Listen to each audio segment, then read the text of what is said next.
Hello, everyone, and welcome back to this week's episode of Kind of a Bitch. I want to start off by saying that I have been wanting to do this episode or the topic of this episode for a little while, and there is a lot happening in the world right now that is hard to process and hold. People are being displaced, rights are being threatened or taken away altogether. Violence is unfolding in awful ways that are impossible to ignore, but also very difficult to watch. And in the middle of all of that, a lot of us, I know if you were like me, we are expected to kind of continue on like it's not happening. Life is continuing on. We show up to work, we do the meetings, we hop on the Zoom calls, we make the small talk, we attend birthday parties, we celebrate small things, we keep on going. And I think that when things feel really scary or uncertain, it is our instinct often to pull back, to conserve, to put our heads down and to protect like what we have. But I have been thinking about this concept, and it is specifically about the concept of unreasonable hospitality from Will Guidara's book. It is about the idea of going above and beyond and not doing it just because you have to, but because it makes other people feel seen. And when I look at what's happening in the world, I'm really feeling like that type of generosity matters more than ever. Unreasonable hospitality, it does not mean five-star gestures or lavish gifts, right? It can be presence, it can be curiosity, it can be holding space for people who need that space held. It can be kindness, even if it's not particularly convenient. And it can also be choosing to give just a teeny bit more, even when your instinct is to pull back. So that's what I'm going to talk about today. What does it look like to stay generous, to stay kind, even when things feel uncertain? What does it mean to practice gratitude when the world or life or work, your business feels particularly sticky or heavy? And how might these small, very human moments ripple out from you in ways that you might not even see? Let's talk about the book, Unreasonable Hospitality. If you followed me for a while, you know that this book is easily one of my very favorites. I kid you not, I read this book and I had tears in my eyes reading it. I read it first and then I listened to the audiobook, and I dare say I think the audiobook might be better. So if you're a big car driver like I am, I do highly recommend. Will Guidara's whole story, in the way that I can condense it as small as possible, is he turned a good restaurant, 11 Madison Park, into the world's best. Like number one, not through just food, specifically not through food, because he actually was not in charge of the food, but by creating small, very personal, very fun, joy driven moments for people. The quote that I pulled from this is, make the choice to care more than you have to. And I think what really struck me about this book was not just all of these big, like, over the top moments, because believe me, there are some, and it's very cool. I do highly recommend, especially if you are someone who is in the hospitality space or the sales space, any business where you are interacting with people of any kind, you will find so many nuggets in this book. But what struck me was not the over the top gestures and stuff. It was the mindset behind all of it all. It was the idea that you can choose to go the extra inch, the extra mile, the extra few seconds, the extra question, not just because it's required, but because it turns every interaction into something that's a little bit more meaningful. And again, what I love about this is that it's not just about restaurants. Like it's not about running like this crazy big, huge business. It's really just that you have to decide that how you move through this world does in fact matter. It's how you greet the person who's making your coffee. It's how you're handling a client when they're really frustrated and reframing that interaction. It's how you show up for your friends or for your partner at the end of a day that might have even been long for you. Those are the things that really matter. I remember when I was little, we were going through because if you are a 90s kid like me, all the rage when we were little was the Happy Meals with the Beanie Babies, specifically for me. And I remember going through the drive-through at McDonald's one time with my dad, and we were at the little intercom thing, and my dad, they would always say, "Hey, welcome to McDonald's, like, can I take your order?" And my dad would always stop and go, "Hey, how are you?" And would interact. And now that I'm saying this, I actually can't remember if we were at the intercom or if we were at the window, but he would always ask and look them in the eye and say, "How are you?" And people would oftentimes they wouldn't even answer. They would just take his card and keep moving, and then they would realize that he asked and kind of turn back and be like, "Hey, I'm doing okay." It was like this moment of realizing that no one had asked them the whole day what like how they were doing. And I remember when we pulled away from the window, yes, it was the window. When we pulled away from the window, as my dad was rolling up the the window to the driver's side, he kind of turned around in the back seat and he said, "You always, to anyone who is serving you food or your coffee or whatever, you always make eye contact and you ask them how they are doing honestly." And he said, because most likely you are one of the few people who has earnestly asked them that all day. And I think about that every single time I'm at the coffee stand, every single time I'm at the counter, and I know that it might add a little bit of extra time onto my order. Like, I get it. I do understand that there are people standing behind me, but it takes such a small little bit of kindness, of generosity, of time to help someone else feel seen as a person and not just as a robot taking your order. I think about this too. I was, handling a client who's frustrated. If you are familiar with the news or with the real estate scene at all, you will know that it is a little bit of a tougher time for people who are trying to sell their homes. Not all homes, not all sellers, but because of everything that's happening in the financial market and with our country at the moment, there's a lot of hesitation for buyers who are planning on buying. The interest rates are different. They're not dropping. People are afraid of losing their jobs. And so that is changing the way that we do our business.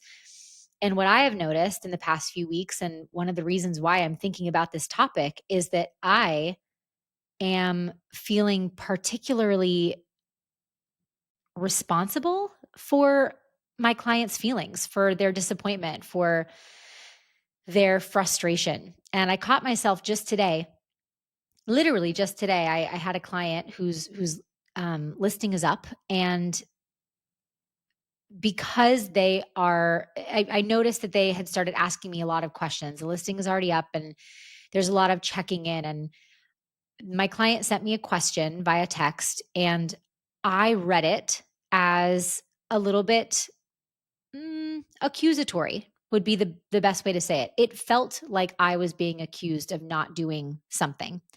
And I felt myself get hot and um like breath, a big breath, and like I need to respond to this and kind of like state my case. And I I responded, but also at the end I had, before I press send, I had to coach myself and just say, they are not sending me this because they think that I'm not doing my job. And maybe they are, but this is what I need to reframe. They are sending me this because they are scared. They are sending me this because they are scared. And so if I can pause, not write a story about what they mean, and I can respond with love and with understanding and with a little bit more patience and space for them, they are going to feel seen, heard, and valued. And that's exactly what happened. So when they responded and said, "Wow, that's great. Thank you so much for explaining," I said, "You got it. Great questions." Because ultimately, I want that connection to stay open. I want that open space to stay the way that it is, and that will not be that way if I give them less because I'm frustrated or because I feel like somehow I'm being accused of something. So, all of this said, I think that showing up in the world this way, it is a decision to bring intention and generosity and curiosity to moments where most people would rush through or would not give it more time. And like I said, when I zoom out, that is the type of life I want to be living. One where people feel safe with me, they feel safe in my presence, they feel seen. One where I don't just check all the boxes or meet the bar, the the average bar. I want to create connection, and I want to exceed expectations. And this said, it's not because it always comes back to me, right? Sometimes this generosity does not come back to me. It doesn't. But I'll tell you what it does do. It does change how I feel. It reminds me that I have something to give. Even if I don't feel like I can give a lot, I have a little something that feels natural to me to give. And that is the part I think that nobody really talks about enough. That generosity, this type of generosity, makes you feel more like yourself. And in seasons like this where things feel hard, we need more of that than ever. I mentioned in the intro here that I think the instinct when things feel this way, that when they feel tight or scary, is to withhold, protect, and pull back. And I think it is so natural. It's so natural for us to go into self-preservation mode, to say not now to giving something, to connecting with somebody, to think I'll step in, I will give more, I will be available when things settle down. And I noticed that in myself. I've released an episode a couple of weeks ago about kind of coming out of funks, right? Of sad girl days or sad girl weeks. And I notice myself pulling back and isolating when I feel like I don't have anything to give. And I notice that in my work, I notice that in my personal relationships, but I've always found that when a friend reaches out and says, "Hey, do you want to go for a walk instead?" My instinct is say, "No, I just want to stay inside and hibernate." But if I say, "You know what? Actually, I do," and we get there and I'm able to ask my friend how they're doing and checking on them and what's going on in their life, I end up feeling a whole lot better because that connection was created. I think that this happens in business. This looks especially right now, if you're in a sales position, you know what I'm talking about. And in sales, especially when things feel tight, when you're not reaching the quota you want to, when you're not maybe reaching the goals that you initially planned for, it often you'll revert to the habits that look more like chasing down the next sale, chasing down the next sale instead of showing up to give or to serve. In relationships, it often looks like withdrawing emotionally, like I said, or maybe it just is staying surface level, not going for deeper connection with people who you might usually have more in depth convos with. In the world, it might look like feeling helpless or turning inward to avoid overwhelm or ignoring, right? Turning a blind eye. But I think the cost here is that we start disconnecting not only from each other and from other human beings, which is literally what we need to survive, but we also start to disconnect from ourselves and from our own intuition, generosity, gratitude, and spirit. So the question I think is, all right, well, why give anyway when things feel like this? Giving does not just mean money or time. Okay. And yes, I think that money and time are both beautiful ways to give. Okay. I also think it's generosity of attention. So I know for me, when things are wackadoodle in my life or in the world or in my relationships, I get a lot more attached to this bad boy. And for the folks who are listening to, I'm holding up my cell phone. I start to do more scrolling. I start to do more escapism. I find myself wanting to turn off and zone out and watch television or whatever. And I find that when I'm in that state of being attached to my phone and scrolling, I'll be sitting in a conversation with my husband and I'll pick up my phone and immediately open up to Instagram or wherever. And I'm going, what the heck? I was in the middle of a conversation. What am I doing? That generosity of attention, of truly keeping your phone in your purse or in your backpack and having the 2-minute conversation where you are looking someone in the eye, you are listening to what they are saying, and you are listening, not just waiting to respond. Another one would be generosity of spirit, really just showing up in that full spirited way and in your full self instead of retreating, instead of putting on a mask. I also find, at least in my world here in Seattle, I have noticed people are far more likely when you look them in the eye and ask them at the coffee stand, "Hey, how are you?"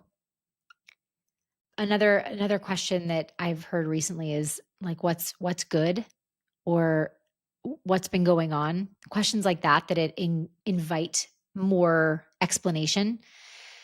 I find that people do want to engage. They are just often not given the opportunity to do so. And so, I don't know, showing up just in a full spirited way, I think is a form of generosity. That willingness to slow down and really see people. A pull from the book here, something that he had mentioned was it, about their growth, is that it was never about big expensive gestures. It was about intentional human ones. And I just love that, because generosity, as I mentioned, does not need to be big expensive time, gifts, money. It's about those intentional human interactions. I have told this story before, but I have the opportunity to have a lot of interactions with people on a pretty regular basis. And what I do love about this job is that I get to oftentimes see those small nuggets, those small gestures. I get to see what type of impact they have on people. I I had clients. I have two stories of clients here.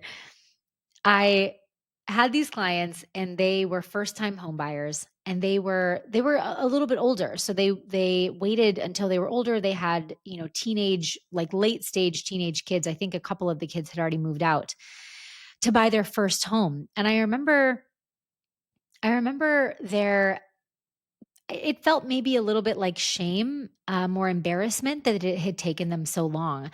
And I just remember thinking, "Heck no, dude! Like this is great. I'm so pleased to help. This is amazing." And I remember as we were touring, we toured for a little while, and we put in a couple of offers. It was in 2020, and it was harder. It was hard for a buyer to learn what type of competition they would be up against during that time. So sometimes it took people a little bit of time to really get there, and that was happening. And so these clients of mine, not only were they were just so kind and so funny. And I remember the first interactions I had with them. I it was during COVID time, so I had masks on and everything. And during our second meeting or whatever, I had asked, "May I give you a hug?" And I hugged my two clients. And we were standing outside, and he looked at me and he goes, are you from the South? Like you don't seem like you're from the West Coast." And I was like, "Oh, no, I am born and raised." And he was like, "God, you are just like so warm, so kind." And so I felt like I don't, just simply that showing up, that openness to really be there with them in this monumental moment and be excited for them and really show up with full spirit mode was the first piece. But I had noticed that during our tours, we were we were walking around, and there was kind of a joke where he had had surgery, and she like years prior, where he had to start using a bidet, and she had mentioned it a couple of times as kind of a joke, like, oh, like this bathroom doesn't have a bidet, we're gonna have to get one of those installed, blah blah blah. It was just kind of a joke. It had happened a couple of times. It wasn't a huge thing, but I started putting those little nuggets in my brain bank and thought to myself, I'm going to use these later. So when we did finally find them the home and we won it, and we went through the whole process step by step, uh, the we got to closing day, and I thought to myself, I'm gonna make this so freaking good. I honestly cannot wait. I decorated, made them their closing basket. It was also his birthday on the day that we closed. So I had gotten a big happy birthday blow up banner and hung it in the home. So when they walked in, that was there. But part of the closing gift that I got, there was a box. And I was like, you gotta open this in front of me. I have to see what you feel. And he's like, oh, okay, all right, sweet, let's go ahead. So he starts opening up, and he, ripping the paper and whatever. And he opens this gift up, and I had wrapped up a portable and attachable bidet that they could easily install to their new primary bedroom toilet. And when I tell you, this man laughed like no one has ever laughed before. This big booming laugh. It filled the whole neighborhood. And because he was laughing, she was laughing, so I was laughing. I could not get over it. The joy from this small act of me getting this freaking bidet. I've just never seen so much joy over a closing gift. And that was years and years and years ago. And I think of it constantly because these clients, and mind you, I was with these clients for months, and there were some hardships happening during that time, some job things, some family stuff. I had initially connected with them over a foreclosure property, actually, and talked them through that process, educated, spent time on the phone talking with her about it, educating, and simply providing information without any expectation of that coming back to me. Now, however many years later, 5 years, where are we? Yeah, 6 years later, I have not only gotten referrals from that family, but I also just got reached out to by her because there has been a death in the family, and they need to start the process of selling a family member's home. And she just said, I knew that you were the right person to reach out to. Like, I know you'll take good care of us. And I said, you bet your ass I will. So I found them a broker. I prepped that broker on the style that these clients like. They love hand holding, and they want guidance, and they want space to be emotional about the process that they're about to go through, because death is hard. And I don't know. To me, I look at that and I go, that's that little bit of generosity, of a little extra time, a little bit of patience, and a gift that was intentional and personal to them. It has it has paid in dividends, not just in clients, but in a personal relationship that I'm so honored to have. I know, and that we can't guarantee that generosity comes back to us. Like, there's no way to guarantee it. But I do think that planting the seed always matters. And that's something I've learned in my business, is even if I'm going to plant 100 seeds and 5 of them come back to me, or 5 of them bloom, that is worth it. It builds culture, it builds connection and relationship, and I think it really helps you, the person who is giving, grow. All right, let's talk about how to practice unreasonable, we're going to call it generosity right now. Hospitality is the name of the book, and hospitality is something, but let's make it generosity, okay? I'm just I've written down a few things that I would put in this generosity category. Reaching out to someone that you know, just to say you admire them. not networking, not trying to get a coffee, something as simple as I saw this thing, it made me think of you, or something like I've had you in my thoughts recently because one time you told me this. It's really helping me through this time. These little things that just tell people, wow, what you did, what you are, who you are in my life really matters. Sending a voice memo. If you're not on the voice memo train, I do not know what to tell you. This is elite communication, in my personal opinion. A voice memo to a friend who's going through something. It is short, it is sweet, it is a beautiful way of connecting without needing to get on the phone if that gives you fear. But it is, in my opinion, a little bit more personal than a text. Bringing treats to a neighbor. One of my girlfriends, Rachel Mason, girl, she knows what's up. She is the queen of community building. She is baking treats for people all the dang time for anything, celebrating it being a Wednesday, celebrating a cat's birthday. She is on top of it. And man, receiving treats completely uncalled for, top notch. What about in a work Zoom? Okay. In a work Zoom, taking a moment to shout out someone's idea or contribution, right? Like giving an actual second to say, you know what, this person had a really fantastic idea. Or at least on our team, we do shout outs. And I will tell you, when I have helped somebody or when I have worked with them or mentored them or whatever, when I get a shout out that was sent to my bosses or my managing brokers by a team member and then is read aloud to my team, my heart sparkles like no heart has ever sporkled. So I'm just saying, a little shout out of acknowledgement, big deal. A handwritten note, a little post it to someone who you love. What about advocating or speaking out someone's name in a room they are not in? This, I will send notes about this until the day I die. When people refer me to their friends, or when people ask me, hey, I was thinking about you for XYZ project, so I pitched you, my note is always, thank you so much for speaking my name in rooms I'm not in. It means the freaking world. And you know what? They might not even know, but I think that pumping people up in that way, that also makes you look good. I will tell you, being the person who is constantly connecting other people and shouting out other people's names, big deal. People remember that. What about offering up your platform, sharing someone else's work, or highlighting voices that are not yours?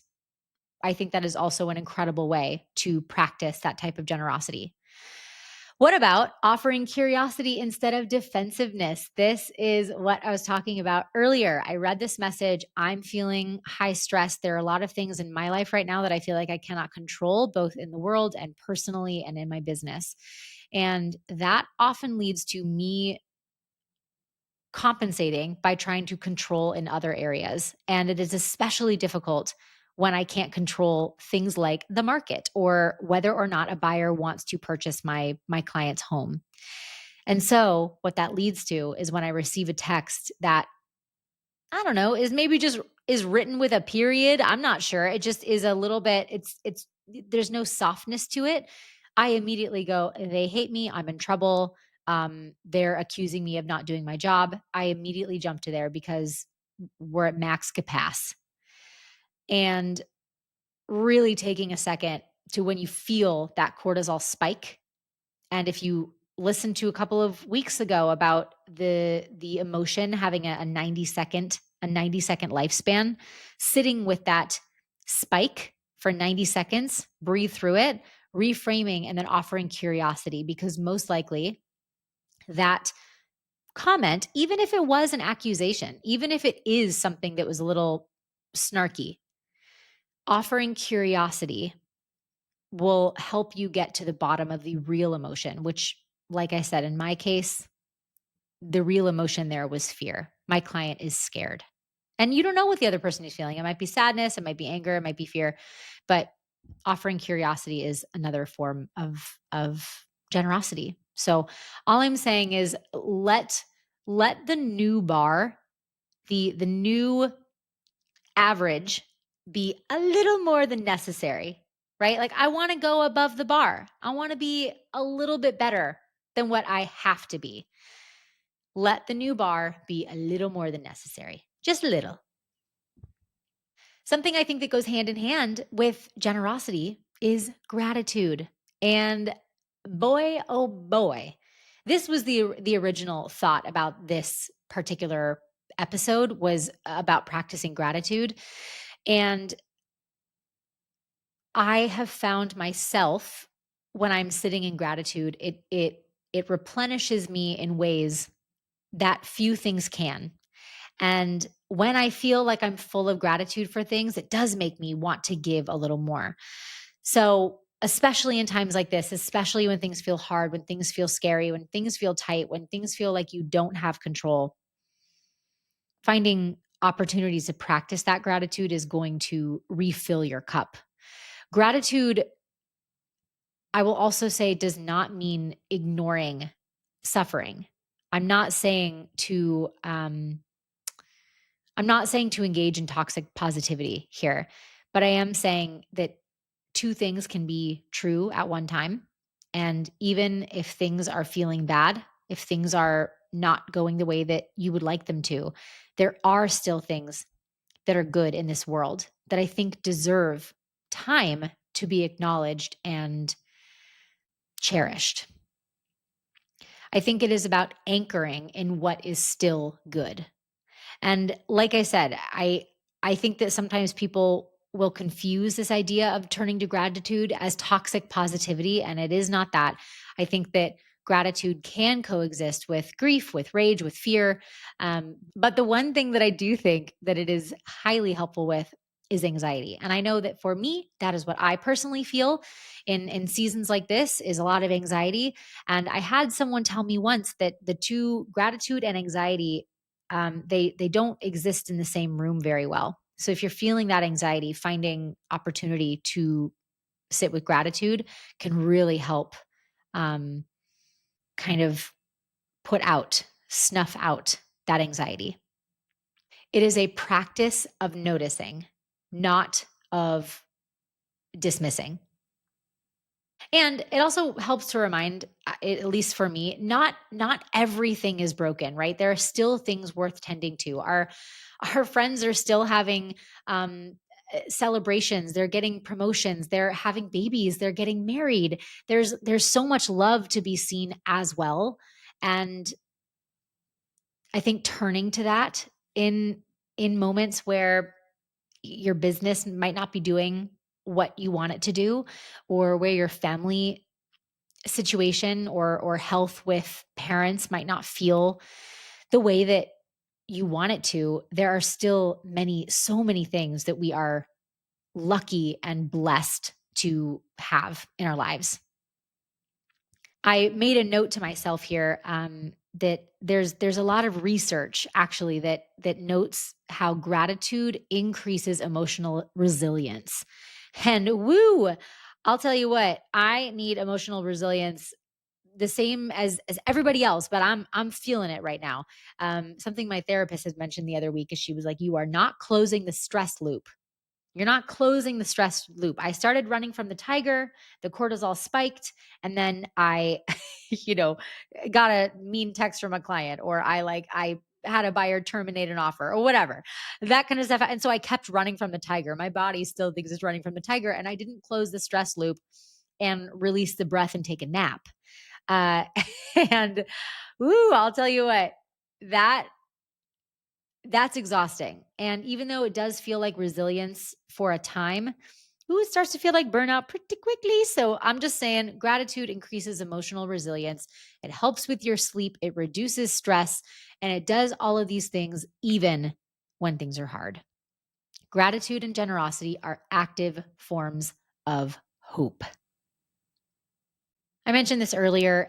You're not always going to see the return. You're not always going to see the return on these things. There is no guaranteed outcome, but the return is often internal first, right? The return happens inside first. You start to feel more grounded. You start to feel more present. You start to feel more connected to your values. I think that when we are focusing only on the external, oh God, I need to talk to this. I need to say this to myself. I have to say this to myself. When I only focus on the external, I become less and less connected to my internal self, to my own intuition, to my own gut. And gratitude and generosity is how I come back to myself. And I'll be honest, I'm not doing that right now. I am not doing that right now. And I said, you know what always makes me feel good? Because again, I was having one of those sticky, sad girl weeks the other week, hence the episode that came out. But I said to myself, you know what you need to do? You need to go in and figure out a super fun gift to send all of your past clients, because I freaking love finding gifts that I can send that are small and cute and have a fun little punny phrase. I just sent one. Maybe I'll blow it. Maybe I'll do this to everybody. I sent a gift to some clients who referred their friends to me. And I sent them a teeny little gift. It was a little box. It is a bath bomb. There's a bath bomb inside of this little itty bitty box. And on the inside, it had all these like, you rock, you rock, you rock. But my note to them was, thank you so much for referring so and so to me. You speaking my names in rooms I'm not in truly means the world. You two are the bomb. With a bath bomb. Okay, I love that. I think that is so freaking cute. If I receive that, I'd be like, that is funny, and I'm obsessed. And you know what? If you don't think that's funny, I'm probably not the real estate agent for you to work with. Sorry, not sorry. But all that said, I said to myself, you know what brings me so much joy is finding little things like that to send to my clients, so that in a week or 2 weeks, I can text and be like, did you get my gift? And most likely people will text me anyways. Oh my God, this is so fun. Oh my God, this is great. People are sending me pictures and I'm like, wow, I'm so happy just to like have a little bit of joy, right? Just to say thank you for being freaking awesome. The world's weird. I hope you enjoy this bath bomb. I just love that.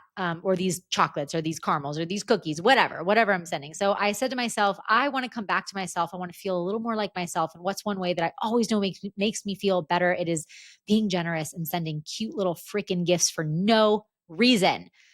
So that's what I'm going to do. When you lead from generosity, you leave a trail behind you. It's a snail trail, and you really do leave it behind you. People feel it. You might not see it, but people feel it. And again, some people might never thank you. Some gifts, I have sent so many gifts that get ignored, that get put on someone's shelf and they never talk to me again. It happens. It just is what it is. It's okay. You didn't do it to be noticed. And if you did do it to be noticed, that's not real generosity. You know what I'm saying? But you did do it to stay whole. You did it to come back to yourself. It is a selfish act in many ways. And I actually think, now that I'm saying this out loud, I think they say this in the book. He talks about how giving is also a selfish act, because I also get something out of being generous in that way. It feels good, people. It feels good. So these are my closing thoughts.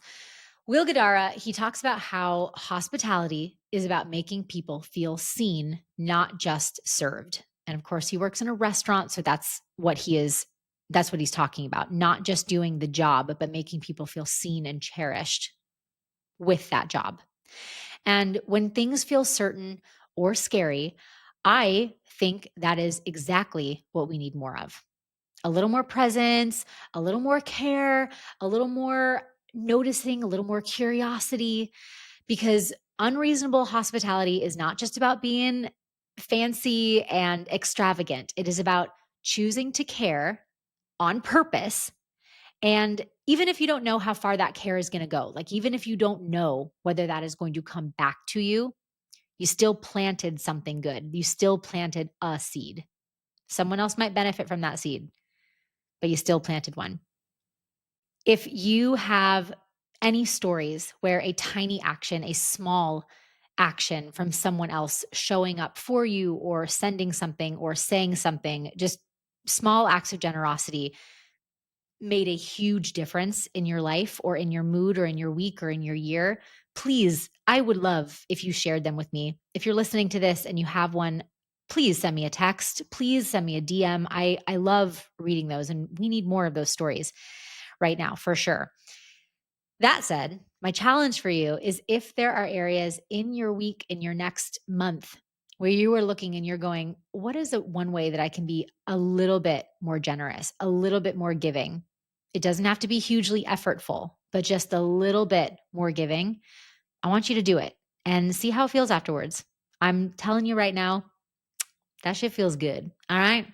Thank you. Thank you. Thank you so much for listening. I am so appreciative that you are here, that you are tuning in weekly to listen to little old me yap on this mic. So, wherever and whenever you are listening, thank you so much. And I will see ya next time. Bye.